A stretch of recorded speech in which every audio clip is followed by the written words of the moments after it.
विद्यार्थी मित्रांनो, नमस्कार. भारताला स्वातंत्र्य मिळाल्यानंतर विविध शैक्षणाचे आयोग हे नेमण्यात आले आणि त्या शैक्षणिक आयोगाने ज्या ज्या काही सूचना केल्या आहेत किंवा ज्या ज्या काही शिफारशी केलेल्या होत्या त्या प्रत्येक शिफारशीचा शिक्षण क्षेत्रामध्ये आवर्जून उपयोजन करण्याचा प्रयत्न करण्यात आलेला आहे.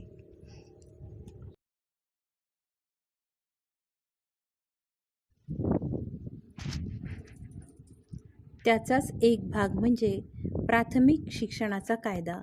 या कायद्यान्वये मोठ्या प्रमाणामध्ये मूल्यमापनाच्या क्षेत्रामध्ये बदल झालेले आहेत. त्या बदलांपैकीच आज आपल्याला परीक्षा आणि मूल्यमापन यावर राष्ट्रीय अभ्यासक्रमाचा आराखडा NCEP 2010चा दृष्टिकोन याविषयी अभ्यास करायचा आहे. मग या NCEP 2010चा जो काही दृष्टिकोन आहे किंवा NCEP 2010 जे काही आहे तर याची पार्श्वभूमी आपल्याला लक्षात घ्यावी लागेल. याची पार्श्वभूमी लक्षात घेताना आपल्याला असं लक्षात येतं की हा जो काही NCEP 10,000चा आराखडा आहे तर हा बालकांच्या मोफत व सक्तीच्या शिक्षणाचा अधिकार किंवा अधिनियम या अन्वये नेमण्यात आलेला आहे. मग 2009-10च्या या शैक्षणिक वर्षामध्ये जे विद्यार्थी इयत्ता 1ली ते 8वीमध्ये अनुत्तीर्ण असे घोषित केलेले आहेत तर त्यांना पुढील वर्गात प्रवेश देण्याचं परिपत्रक 10 मे 2010 रोजी शासनाने काढले.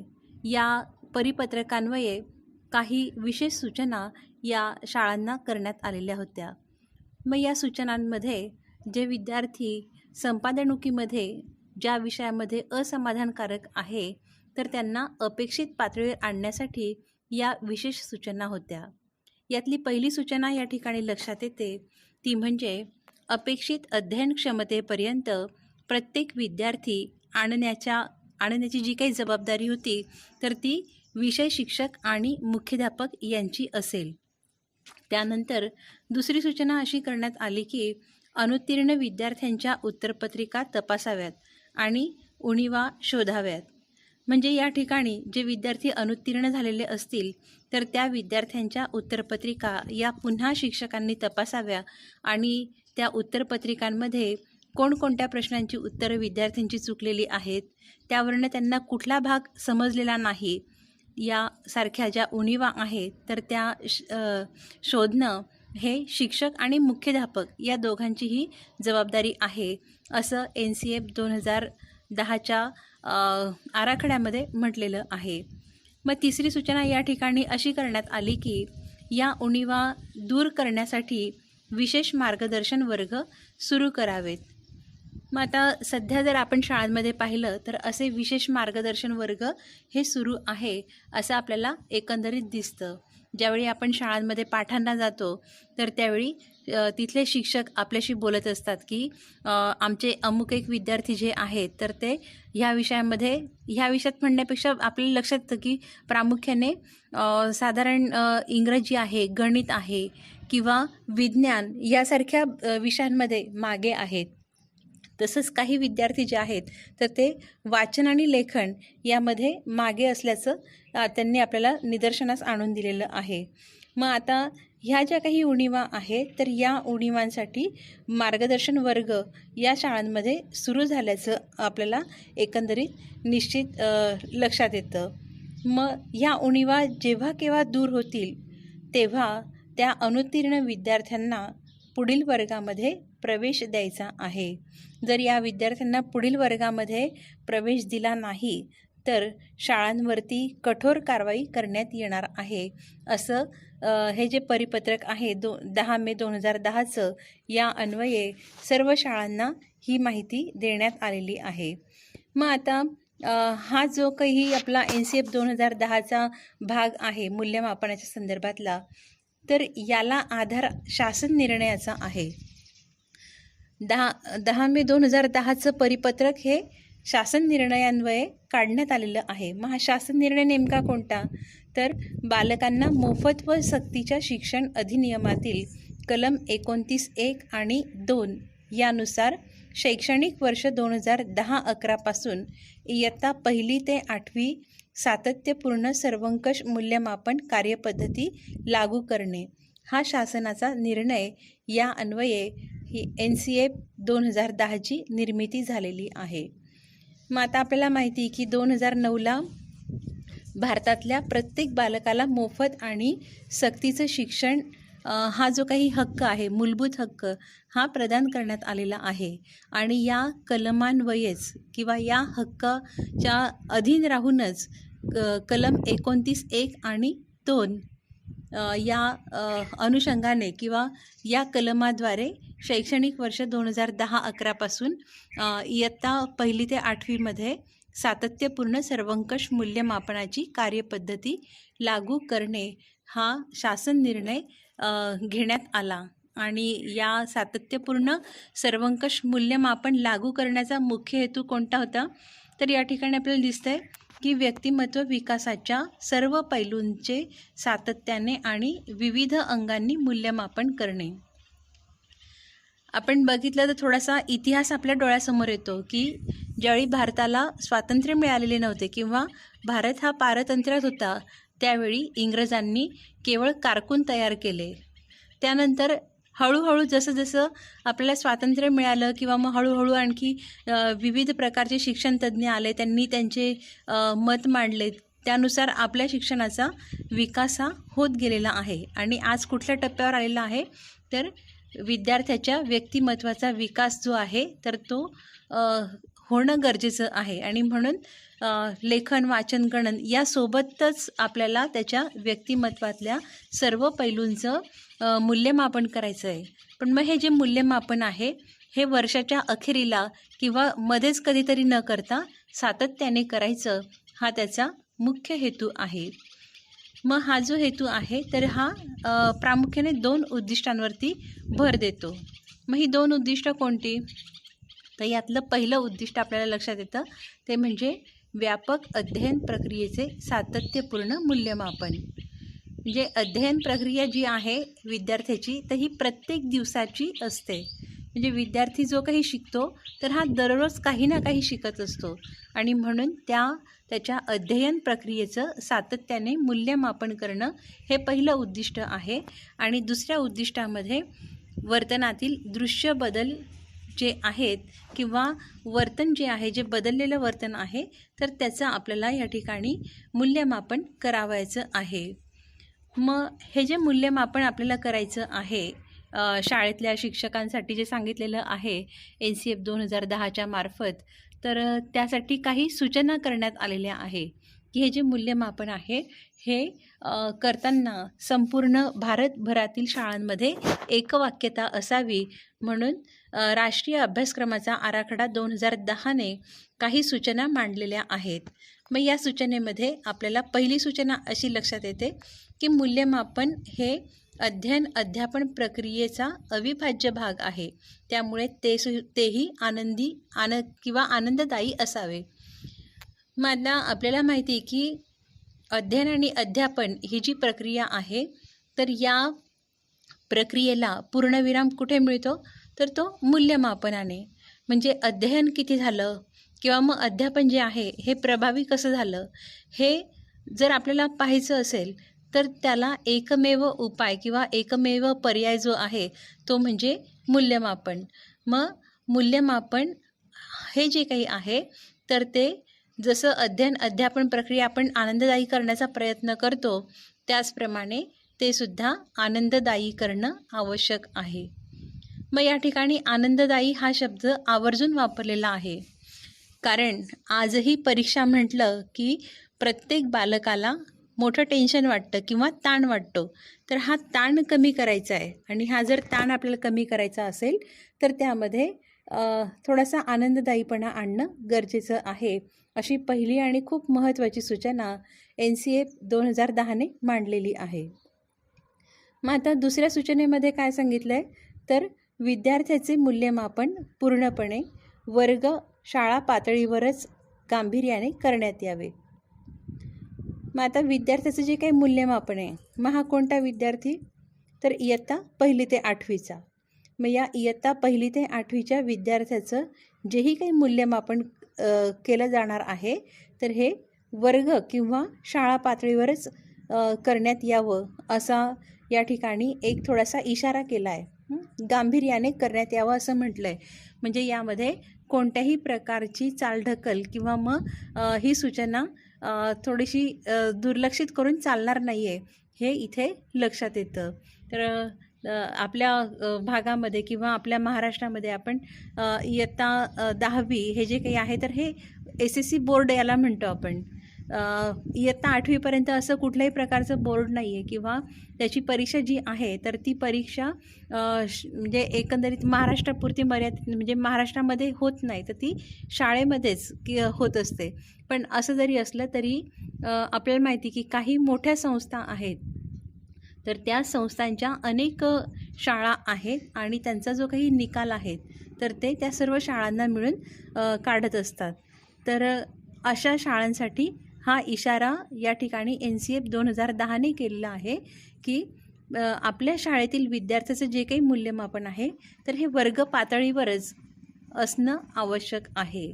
वर्ग पातळीवर म्हणजेच तो विद्यार्थी ज्या वर्गात असेल, आता उदाहरणार्थ जर आपण घेतलं तर हा विद्यार्थी इयत्ता 6वीला असेल, मग 6वीच्या ज्या तुकडीत असेल, 6वी अला असेल किंवा 6वी बला असेल, तर फक्त त्या त्या वर्गापुरतीच त्यांचं मूल्यमापन असावं.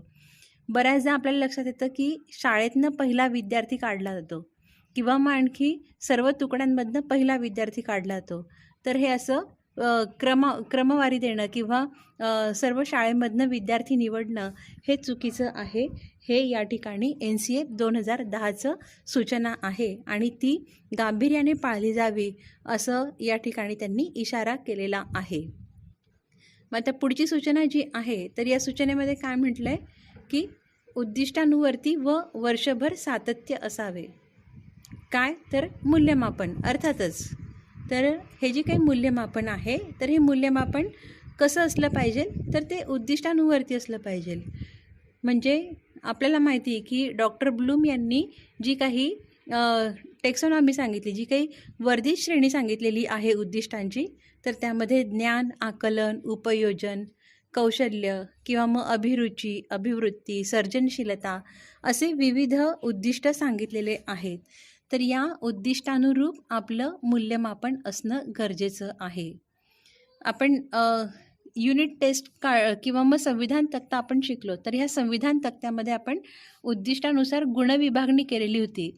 तर तीच उद्दिष्टानुसारची गुणविभागणी या मूल्यमापनामध्ये असणं आवश्यक आहे. मग हे जे काही मूल्यमापन आहे तर हे मूल्यमापन वर्षभर सातत्याने असावे असं सूचना या ठिकाणी मांडली आहे. आतापर्यंत आपल्या लक्षात काय येत होतं की ज्यावेळी आपण शिकत होतो त्यावेळी 6 परीक्षा व्हायची किंवा एखाद दुसरी घटक चाचणी व्हायची, त्याच्यानंतर वार्षिक परीक्षा व्हायची.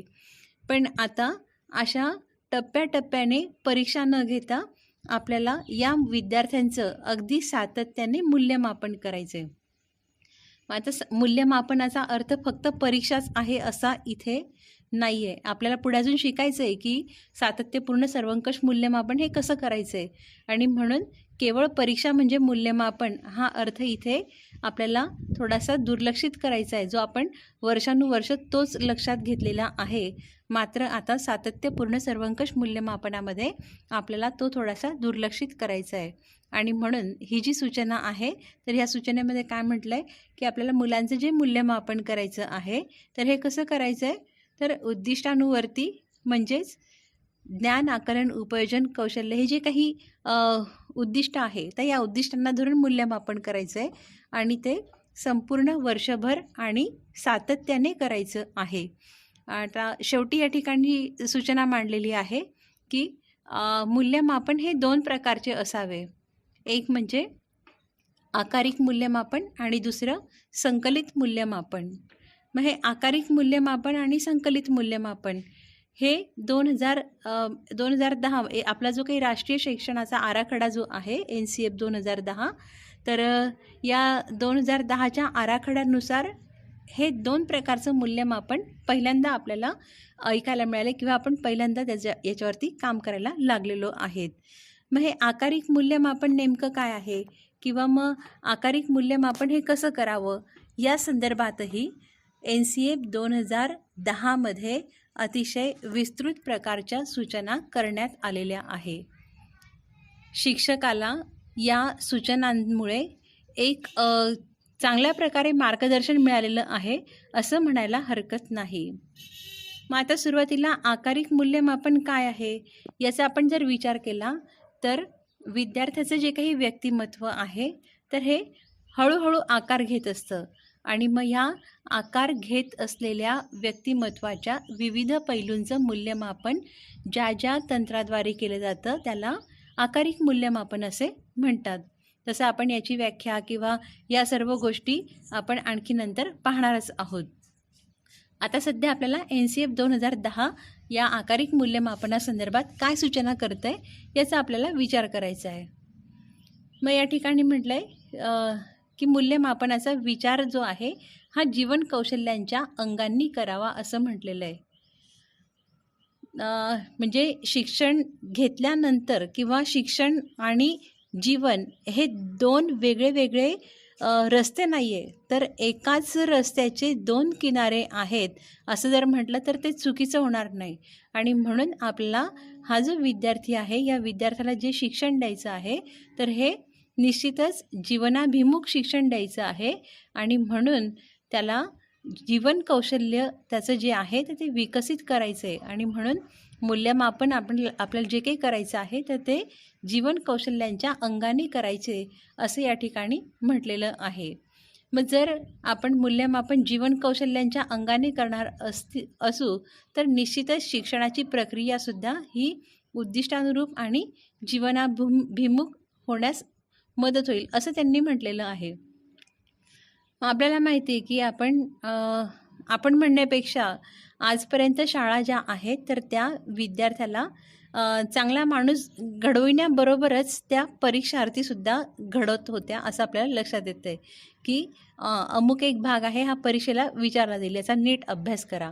म्हणजेच काय करत होतं की कळत न कळत किंवा मग अप्रत्यक्षरित्या आपण परीक्षार्थी घडवत होतो असं इथे लक्षात येतं आहे. परंतु आता जर आपली परीक्षा किंवा विद्यार्थ्यांचं जे काही मूल्यमापन आहे हे मूल्यमापन जर जीवन कौशल्यांच्या अंगाने करायचं असेल तर निश्चितच शिक्षकाला किंवा एकंदरीत संपूर्ण शिक्षण प्रक्रियेला जीवनाभिमुख होण्यासाठी व्हावंच लागेल. होण्यासाठी म्हणण्यापेक्षा जीवनाभिमुख जे आहे तर ते व्हावंच लागेल आणि म्हणून अशी सूचना या ठिकाणी केलेली आहे. केवळ आणि केवळ फक्त उद्दिष्टानुरूप आणि जीवनाभिमुख शिक्षण प्रक्रिया होण्याच्या दृष्टीनेच ही सूचना मांडण्यात आलेली आहे. त्यानंतरची दुसरी सूचना आहे आकारिक मूल्यमापनातून संवैधानिक मूल्ये, गाभा घटक आणि जीवन कौशल्ये यांचेही मूल्यमापन व्हावे. बघा आता आकारिक मूल्यमापनाने एकूण इथे 3 गोष्टी सांगितलेल्या आहेत की त्यांचं मूल्यमापन व्हावं. सगळ्यात पहिली गोष्ट सांगितली की संविधानिक मूल्ये. मग संविधानिक मूल्ये कोणकोणती आहेत हे तुम्हाला माहिती आहे, आपण शिकलेलो आहोत की गाभा घटक कोणते आहेत. संपूर्ण शिक्षण जे आहे आपलं तर ते 10 गाभा घटक आणि हे 10 जे काही संविधानिक मूल्य आहे तर यावर अवलंबून आहे. तर मग याप्रमाणे ही जी काही संविधानिक मूल्ये आहेत, गाभा घटक आहेत आणि तसंच जीवन कौशल्याचाही आपण अगदी विस्तृत प्रकारे अभ्यास केलेला आहे. तर या जीवन कौशल्यांचं आकारिक मूल्यमापनातून मूल्यमापन व्हावं अशी सूचना NCF 2010ने केलेली आहे. मग आता पुढच्या सूचनेत काय म्हटलं आहे की आकारिक मूल्यमापनाच्या 8 साधन तंत्रांपैकी विषय आणि उद्दिष्टे यांना उपयुक्त असतील त्याच साधनांद्वारे मूल्यमापन करावे. मग आता ह्या सूचनेवरून आपल्याला काय लक्षात येतं आहे की आकारिक मूल्यमापनासाठी एकूण 8 साधन तंत्रे आहेत. जसं आपल्याला माहिती आहे की मूल्यमापनाची साधन तंत्रे किंवा आपण आजपर्यंत वापरत होती कोणती होती तर परीक्षा प्रकार होते सगळे किंवा फार फार तर स्वाध्याय इतके आपण होते. म्हणजे लेखी परीक्षा, तोंडी परीक्षा, विद्यार्थ्यांचा होमवर्क, निबंधाच्या वह्या हे आपल्यासाठी मूल्यमापनाचं साधन तंत्र होतं. परंतु आता आकारिक मूल्यमापनामध्ये काय सांगितलं आहे की 8 साधन तंत्रापैकी विषयाला आणि उद्दिष्टांना जे साधन तंत्र उपयुक्त होईल त्या साधनतंत्रानेच मूल्यमापन करायचं आहे. म्हणजे आता इथे असं चालणार नाही की हां मला हे अमुक एक मूल्यमापनाचं साधन आवडतं, मी त्याचाच वापर करेल. इथे शिक्षकाच्या आवडीपेक्षा उद्दिष्ट आणि विषय याला लक्षात घेऊन NCF 2010ने जे 8 साधनतंत्र नेमून दिलेले आहेत त्यापैकी कोणत्या तरी साधनांचा वापर करायचा आहे. पुढचं एक सूचना आणखी थोडंसं छान म्हणण्यापेक्षा ज्याला आपण खूपच दुर्लक्षित केलेली होती अशी सूचना या ठिकाणी मांडलेली आहे. ही कोणती? तर बघा, कला, कार्यानुभव आणि शारीरिक शिक्षण या विषयांचे मूल्यमापन योग्य प्रकारे व्हावे. मग आतापर्यंत आपण काय केलं होतं की गणित, इंग्रजी किंवा विज्ञान अशा विषयांचं जे काही मूल्यमापन आहे तर ते आपण आवर्जून अगदी डोळ्यात तेल टाकून आपण लक्षात घेत होतो. पण आता या ठिकाणी विषय कसे केलेत त्यांनी? कला, कार्यानुभव किंवा मग आणखी शारीरिक शिक्षण. मग आता याच म्हणण्यापेक्षा या विषयांना या ठिकाणी आवर्जून का मांडलेलं आहे? तर इथे असं म्हटलेलं होतं की हे जे काही विषय आहे तर हे खऱ्या अर्थाने जीवनाला आकार देतात किंवा विद्यार्थ्याचं जे काही व्यक्तिमत्व विकास आहे तर हा व्यक्तिमत्वाचा विकास खुलवण्यासाठी किंवा त्यांच्यातील सुप्त गुण जे आहे तर ते समोर आणण्याच्या दृष्टिकोनातनं हे जे विषय आहेत तर हे उत्कृष्ट आहे. विद्यार्थ्यांच्या सर्वांगीण विकासासाठी हे विषय खूप उपयुक्त आहे आणि म्हणून या विषयांचं मूल्यमापन हे योग्य प्रकारे व्हावे. इथे योग्य हा शब्द दिला आहे. मग हा योग्य अगदी जाणीवपूर्वक टाकला आहे कारण आतापर्यंत आपल्याला माहिती आहे की शाळांमधून हे जे विषय होते तर हे दुर्लक्षित होते. यांचं मूल्यमापन होताना थोडीशी चालढकल व्हायची, झाले तर झाले किंवा प्रश्नचिन्ह. थोडंसं या ठिकाणी आपल्याला बोलताना आपली जीभ थोडीशी नको म्हणते की नाही हे बोलायला नको, परंतु ॲक्च्युअल ते वास्तव आहे. याच्यानंतर पुढची सूचना केलेली आहे, सुप्त क्षमतांचा शोध घेण्यासाठी विविध उपक्रमांचे आयोजन करावे. मग आकारिक मूल्यमापनामध्ये आपल्याला व्यक्तीच्या म्हणण्यापेक्षा विद्यार्थ्याच्या व्यक्तिमत्वाचा विकास करायचा आहे. मग व्यक्तिमत्वाचा विकास जो आहे तर तो त्याच्या सुप्त गुणांमध्ये दडला आहे किंवा त्याच्यामध्ये ज्या काही सुप्त क्षमता आहे त्या जोपर्यंत विकसित होणार नाही तोपर्यंत त्याच्या व्यक्तिमत्वाचा पूर्ण विकास झाला असं आपल्याला म्हणता येणार नाही. आणि म्हणून आपल्याकडे आलेला जो विद्यार्थी आहे तर त्या विद्यार्थ्याच्या अंगी कोणकोणत्या प्रकारच्या क्षमता आहे हे बऱ्याचदा त्यालाही माहीत नसतं कारण त्या क्षमता ज्या आहेत तर त्या सुप्त अवस्थेत असतात. आणि म्हणून सुप्त क्षमतांचा शोध घेण्यासाठी शिक्षकाला किंवा शाळेला काय करायचे तर विविध उपक्रमांचे आयोजन करायचे आहे. मग तुम्ही अध्यापनाच्या आधारे सुद्धा वेगवेगळ्या प्रकारच्या उपक्रमांची नियोजन करू शकतात किंवा मग जर तुम्हाला एखादी पाठ शिकवायचा असेल तर त्या पाठासाठी तुम्ही सुंदरशी काहीतरी एखादी कलाकृती निर्माण करू शकाल किंवा मग आणखी अध्यापनाची एक वेगळी पद्धत वापरू शकाल की जेणेकरून तो विद्यार्थी त्यामध्ये त्याचा कृतीयुक्त सहभाग देईल. किंवा मग आणखी विविध प्रकारच्या स्पर्धा असतील किंवा आणखी विविध प्रकारचे जे काही खेळ असतील तर त्याचं आयोजन करून विद्यार्थ्यांच्या सुप्त क्षमतांचा शोध घ्यावा असं या ठिकाणी सूचना केली आहे. आणि दुसरी आणि शेवटची परंतु महत्त्वाची सूचना सांगितली आहे की अतिरिक्त पूरक मार्गदर्शन करावे. मग आपल्याला दिसतोय की आपला विद्यार्थी जो आहे तर तो अमुक एका गोष्टीमध्ये मागे राहतोय असं जर लक्षात आलं तर त्या ठिकाणी आपल्याला त्या विद्यार्थ्याला पूरक असं मार्गदर्शन करायचं आहे. मग आता हे झालं आपलं आकारिक मूल्यमापनाच्या संदर्भात NCF 2010ने सांगितलेल्या सूचना. आता पुढचं जे काही दुसऱ्या प्रकारचं मूल्यमापन आपण बघितलं होतं ते म्हणजे संकलित मूल्यमापन. मग या संकलित मूल्यमापनासंदर्भातसुद्धा NCF 2010ने सूचना केलेल्या आहे. मग यातली पहिली सूचना आहे की प्रथम व द्वितीय सत्राच्या अखेरीस लेखी, तोंडी व प्रात्यक्षिक परीक्षा घ्याव्यात.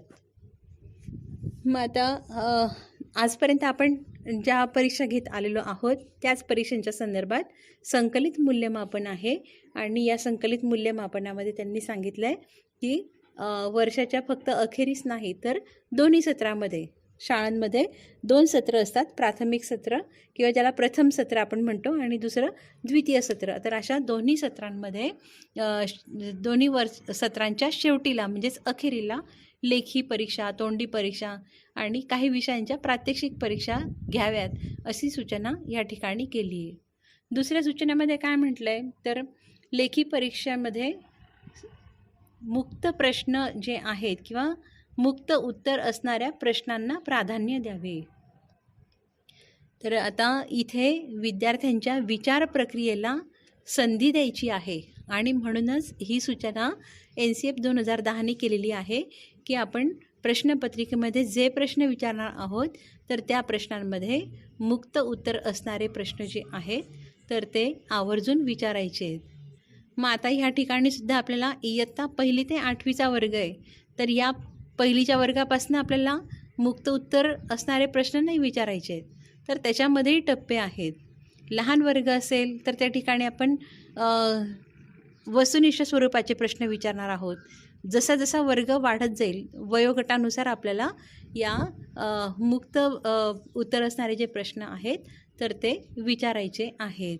तर एकंदरीत मुलांच्या व्यक्तिमत्व विकासासाठी त्यांच्यातील जे काही वैचारिक गुण आहे तर ते विकसित होण्यासाठी मुक्त उत्तर असणारे प्रश्न विचारणं आवश्यक आहे असं NCF 2010ने म्हटलेलं आहे.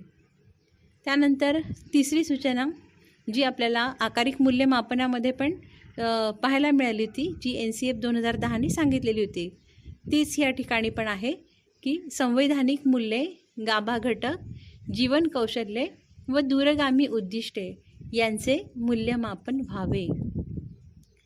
हे सगळे जे भाग आहेत हे आपण अभ्यासलेले आहेत. संविधानिक मूल्ये आणि गाभा घटक माहिती आपल्याला एकूण आपण 10 अभ्यासलेले आहेत. त्याच्यामध्ये आता 11वं जे काही मूल्य आहे ते पण निर्माण झालेलं आहे. थोडासा तुम्ही त्याचा अभ्यास केला तर तो तुम्हाला बरोबर आठवेल की आपण आपल्या अभ्यासक्रमामध्ये किंवा आपला अभ्यासक्रम हा नेमका कसा तयार होतो. तर एकंदरीत 10 गाभा घटक, 10 संविधानिक मूल्ये, 10 जीवन कौशल्य आणि काही दूरगामी उद्दिष्ट तर हे आपल्या अभ्यासक्रमाच्या निश्चितीसाठी उपयुक्त असतात आणि म्हणून त्यांचं मूल्यमापन व्हावं असं NCF 2010ने या ठिकाणी सूचना केली आहे. पुढच्या सूचनेमध्ये लेखी, तोंडी व प्रात्यक्षिक परीक्षांची भीती वाटणार नाही याची दक्षता घ्यावी. आजही लहान मूल म्हटलं, अगदी पहिलीचंही मूल म्हटलं तरी पण त्याला परीक्षेची भीती वाटते. मग ही जी भीती आहे तर ही आपल्याला दूर करायची आहे. मग ही भीती दूर करण्यासाठी त्यामध्ये काही म्हणजे खूप असे क्लिष्ट म्हणजे एकंदरीत तणावपूर्ण वातावरण आपल्याला निर्माण नाही करायचे की हां उद्या परीक्षा आहे आणि जर तुम्ही नापास झाले तर असं असं नाही. ह्या सगळ्या गोष्टी इथे आपल्याला थोड्याशा त्यांना काय म्हणता येईल त्याला की दूर करायच्या आहेत. तर मग काय करायचं इथे तर थोडीशी आनंददायी स्वरूपाची प्रक्रिया ह्या ठिकाणी निर्माण होईल अशी आपण दक्षता घ्यायची आहे अशी सूचना NCF 2010ने सांगितलेली आहे. पुढच्या सूचनेमध्ये म्हटलं आहे की मूल्यमापन हे मूल्यमापन व अध्यापन हे उद्दिष्टांवरती असावे. मग आपण हे उद्दिष्ट जी आहेत ही काय तर एक प्रकारचे आपल्याला ट्रॅक म्हणता येईल, याला एक रस्ता म्हणता येईल की ज्या रस्त्याने आपल्याला जायचं आहे तर तो रस्ता या ठिकाणी उद्दिष्ट आपल्याला सांगतात की म्हणजे त्याच उद्दिष्टाला धरून आपल्याला अध्यापन करायचं आहे आणि ज्याचं जसं आपण अध्यापन केलं आहे त्याच भागाचं आपल्याला मूल्यमापन करायचं आहे. म्हणजेच हे 2 जे घटक आहेत शिक्षण प्रक्रियेतले मूल्यमापन आणि अध्यापन तर हे उद्दिष्टानुवर्ती असावं अशी सूचना केलेली आहे. पुढच्या सूचनेमध्ये म्हटलं आहे की मूल्यमापनातून विद्यार्थ्यांची आवड लक्षात घ्यावी. मग आता मूल्यमापनातून आपण आवड कशी लक्षात घ्यायची. आजपर्यंत फक्त पेपर तपासण्यामध्येच आपली पूर्ण मानपाठ एक होते. तर मग आता ही आवड कशी याच्यामध्ये लक्षात घ्यायची तर अगदी सोपं आहे. आपण पेपर तपासत असताना एखादी पेपर म्हणण्यापेक्षा आता ह्या ठिकाणी पेपरच उरलेलं नाही आहे. मूल्यमापन जे आहे हे आपल्याला सर्वंकष सातत्यपूर्ण मूल्यमापन करायचं आहे. म्हणून परीक्षा प्रकारामध्ये पेपर असायचे, परंतु आता आपल्याला सातत्यपूर्ण हे मूल्यमापन करायचं आहे. तर त्या विद्यार्थ्याच्या प्रत्येक जो काही प्रतिसाद असेल त्या प्रतिसादाला आपल्याला चेक करायचं आहे की याला नेमकं काय वाटतंय किंवा हा नेमका कशा प्रकारे प्रतिसाद देतोय. जर खूप उत्साह दिसत असेल तर त्याला ती गोष्ट आवडते आणि म्हणून या छोट्या छोट्या मूल्यमापनातनं आपल्याला त्याची आवड लक्षात घ्यायची. मग ही आवड का लक्षात घ्यायची आहे, तर आपल्याला त्याची आवड बघून त्याला त्याच दिशेने प्रमोट करायचं आहे की जेणेकरून तो पुढे जाईल. तर एकंदरीत अशा रीतीने त्याची आवड आपल्याला मूल्यमापनातून तपासायची आहे, अशी सूचना NCF 2010ने सांगितलेली आहे. आणि शेवटची सूचना ही अतिरिक्त पूरक मार्गदर्शनाची आहे.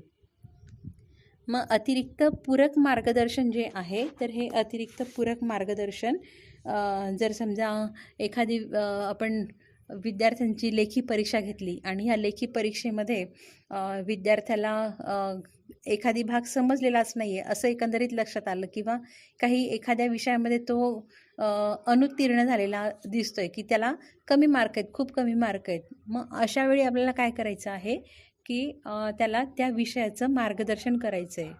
मग हे जे मार्गदर्शन आहे हे वैयक्तिक स्वरूपाचं असू शकेल किंवा मग जर एक 10-12 विद्यार्थी त्या एकसारखे असे उणिवा असलेले असतील तर आपण त्यांचा एक गट करून सुद्धा त्यांना अतिरिक्त पूरक असं मार्गदर्शन करू शकतो.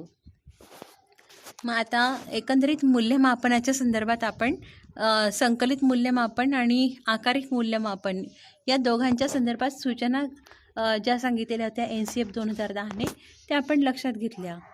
मग मूल्यमापनाचाच एक भाग आहे ते म्हणजे प्रगती पुस्तक किंवा ज्याला आपण म्हणू की जेही मूल्यमापन केलेलं आहे त्या मूल्यमापनाचा एक दाखला आपल्याला विद्यार्थ्यांना द्यावा लागतो, पालकांना सांगावा लागतो आणि या दाखल्याचं किंवा या प्रगती पुस्तकाचंच या ठिकाणी आता पुढे आपल्याला विचार करायचा आहे.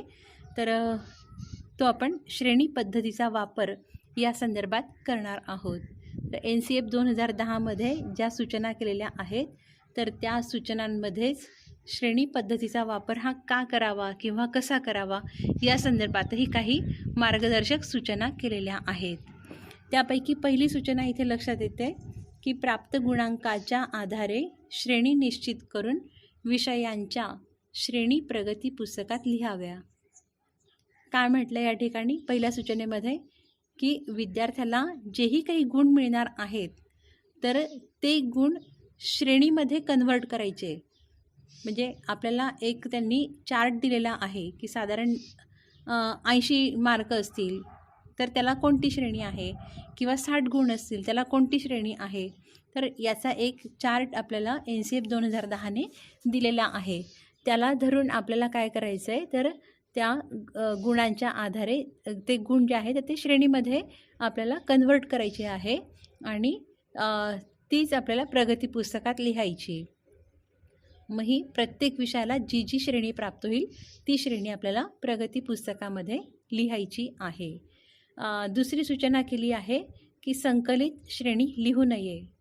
संकलित श्रेणी म्हणजे विद्यार्थ्यांची सरासरी काढून, जसं समजा आपण काढत होतो पूर्वी की अमुक एका विद्यार्थ्याला शेकडा इतके गुण मिळाले. मग आता शेकडा इतके जर शेकडा 80 असतील तर मग लगेच अ श्रेणी किंवा मग आणखी जर एखाद्याला 50 गुण असतील, शेकडा 50 गुण असतील तर मग त्याला क ड अशी श्रेणी देणं चुकीचं आहे असं या ठिकाणी NCF 2010चं म्हणणं आहे की श्रेणी द्यायची आपल्याला, पण ती श्रेणी कशाची असणार आहे, फक्त विषयांची असणार आहे.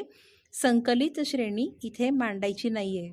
तर एकंदरीत ही सूचना जी आहे तर ह्या सूचनेमुळे विद्यार्थ्यांचं जे काही टेन्शन आहे किंवा जो काही ताण आहे की ह्या सगळ्या मुलांमध्ये माझा नंबर कितवा आहे किंवा मला किती गुण मिळाले, हे जे काही आहे तुलना जी होत होती तर ती तुलना टाळण्याचा प्रयत्न या ठिकाणी केलेला आहे.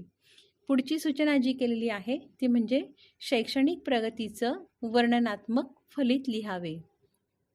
एक चांगली सूचना या ठिकाणी आपल्याला लक्षात येते की जी काही शैक्षणिक प्रगती आहे विद्यार्थ्याची, तर ती वर्णनात्मक फलित त्याचं मांडायचं आहे.